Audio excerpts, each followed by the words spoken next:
Assalamualaikum warahmatullahi wabarakatuh. Perkenalkan, nama saya Rismawati. Saya merupakan mahasiswa S2 Kebidanan angkatan 2022.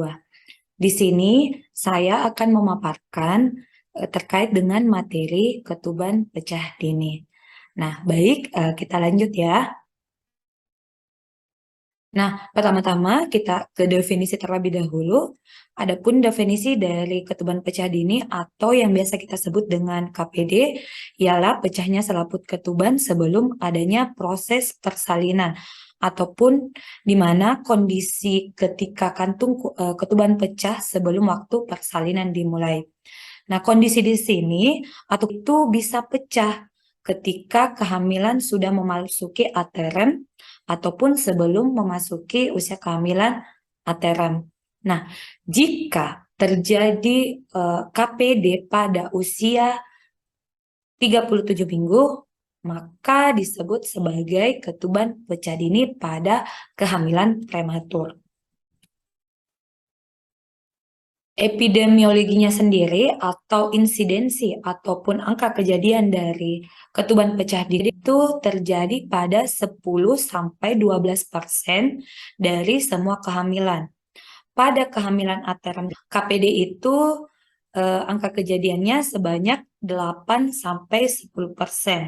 Nah, untuk prematur itu pada insidensi 1% kehamilan.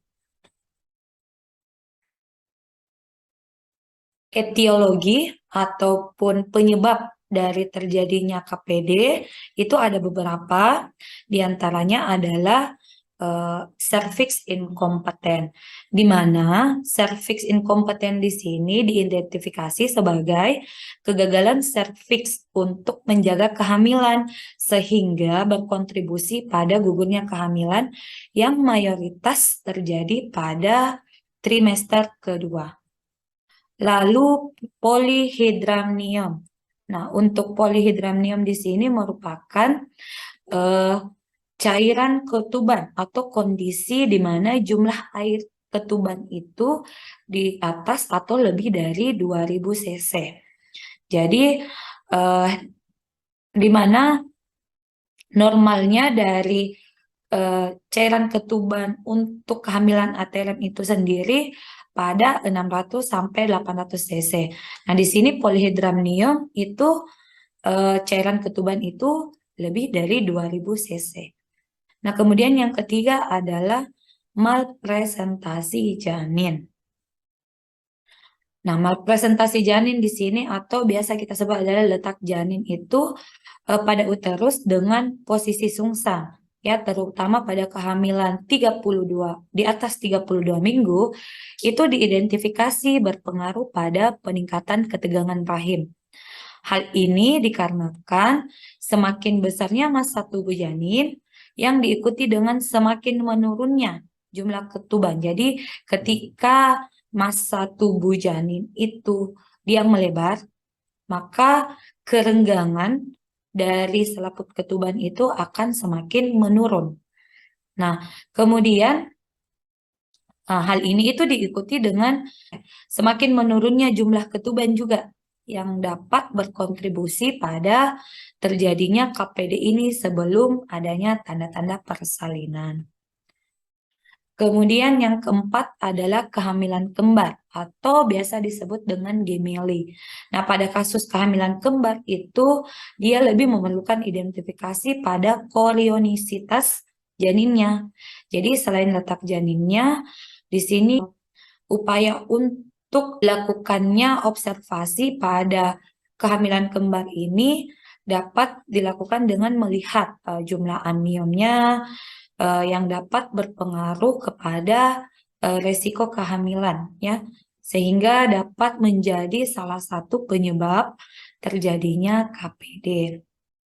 Kemudian yang terakhir adalah infeksi vagina atau cervix. Nah, infeksi vagina itu KPD di sini diketahui juga dapat disebabkan oleh adanya infeksi pada cairan ketuban maupun dari asenderan vagina.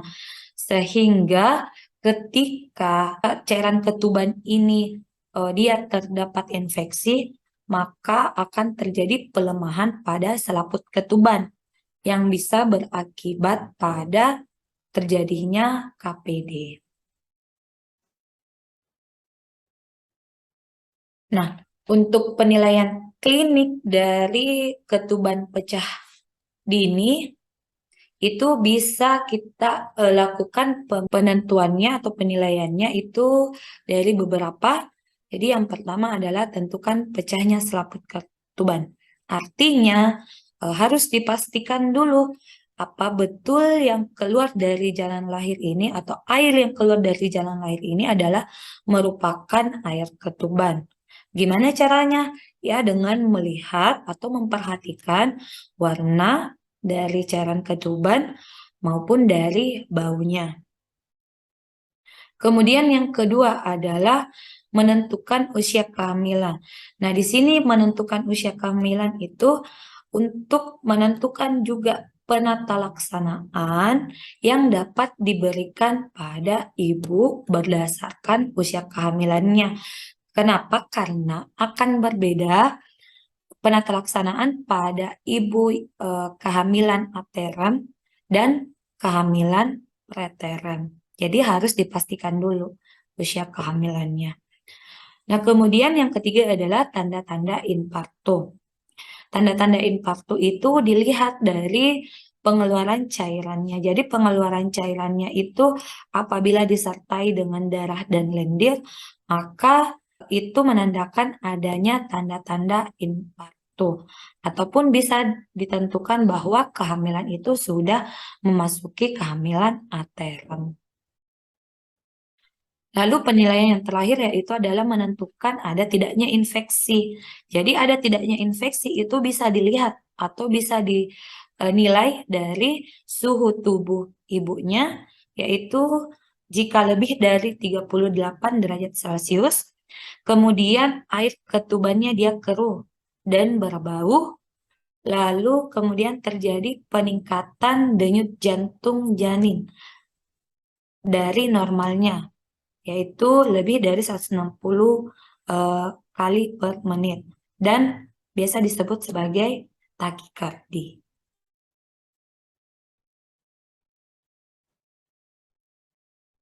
Nah, penata laksanaannya sendiri, untuk penata laksanaan dari KPD itu sendiri itu bisa terbagi dua, penata laksanaan secara konservatif dan penata laksanaan secara aktif. Nah, kita ke konservatif dulu.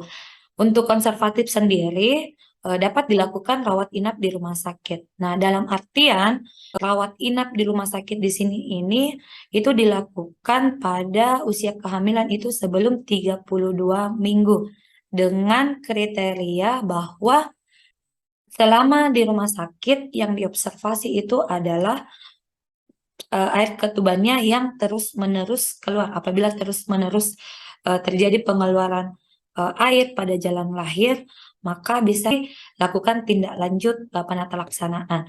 Nah, jika tidak terjadi pengeluaran yang terus-menerus, maka itu boleh dirawat inap ataupun diobservasi sampai pengeluaran cairan itu berhenti. Kemudian yang kedua adalah pemberian antibiotik. Dalam hal ini adalah eritromisin, ampicillin, dan metronidazole. Nah, pemberian antibiotik di sini diberikan apabila memang terdapat tanda-tanda infeksi pada kehamilan ibunya.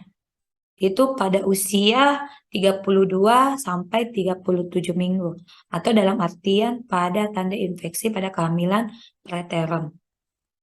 Nah, jika kehamilan 37 minggu, maka boleh dilakukan terminasi atau pengakhiran kehamilan. Nah, lanjut untuk penata laksanaan aktifnya. Jadi penata laksanaan aktif di sini pada usia lebih dari 37 minggu usia kehamilannya, maka jika terjadi KPD, maka boleh dilakukan induksi. Ya, apabila telah dilakukan induksi, kemudian gagal induksi, maka dilakukan section cesarea gitu. Nah, untuk industri persalinan itu dapat dilakukan dengan dua cara, yaitu dengan pemberian oksitosin dan misoprostol. Jadi misoprostol di sini diberikan secara per vaginam ya dengan dosis 4 kali 25 sampai 50 mg.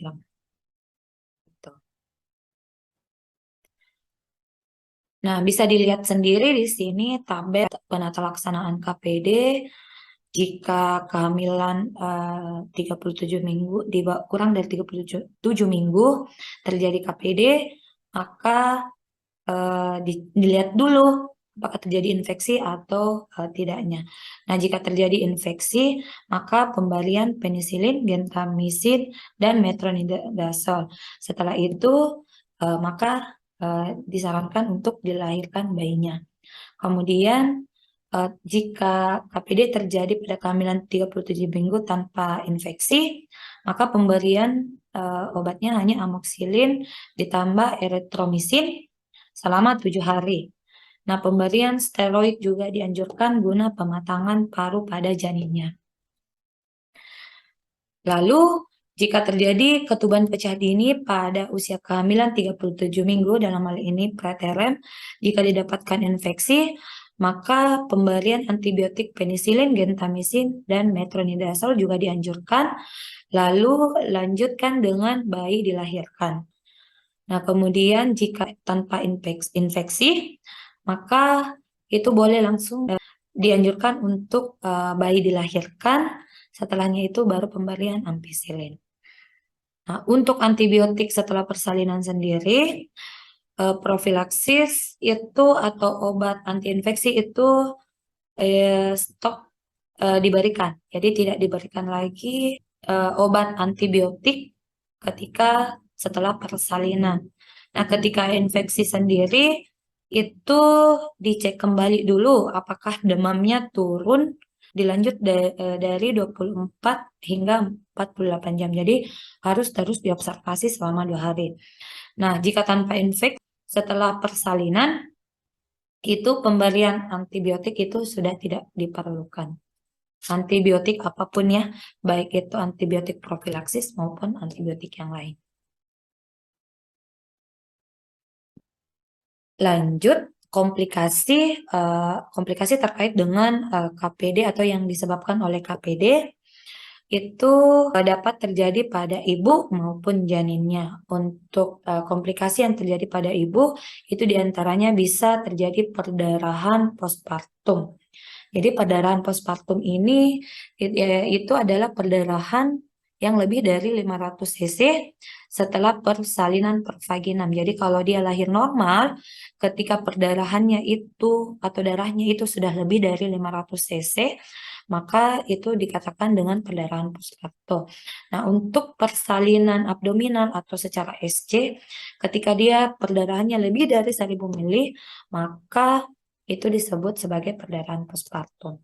Nah, kemudian yang kedua adalah infeksi masa nifas. Jadi KPD di sini juga bisa berkontribusi pada kejadian infeksi masa nifas. Jadi infeksi masa nifas di sini terjadi ketika bakteri menginfeksi rahim dan daerah sekitarnya setelah wanita melahirkan. Jadi terdapat atau terjadi infeksi pada ibu di masa nifasnya. Lalu yang ketiga adalah resiko morbiditas atau angka kesakitan pada ibu dan mortalitas pada ibu atau terjadi kematian pada ibu. Kemudian untuk komplikasi pada janin sendiri atau prognosis pada janin sendiri, KPD itu bisa mengakibatkan terjadinya hipoksia pada janin atau kekurangan oksigen pada janin. Jadi di mana kekurangan oksigen ini bisa menyebabkan gawat janin. Lalu asfiksia.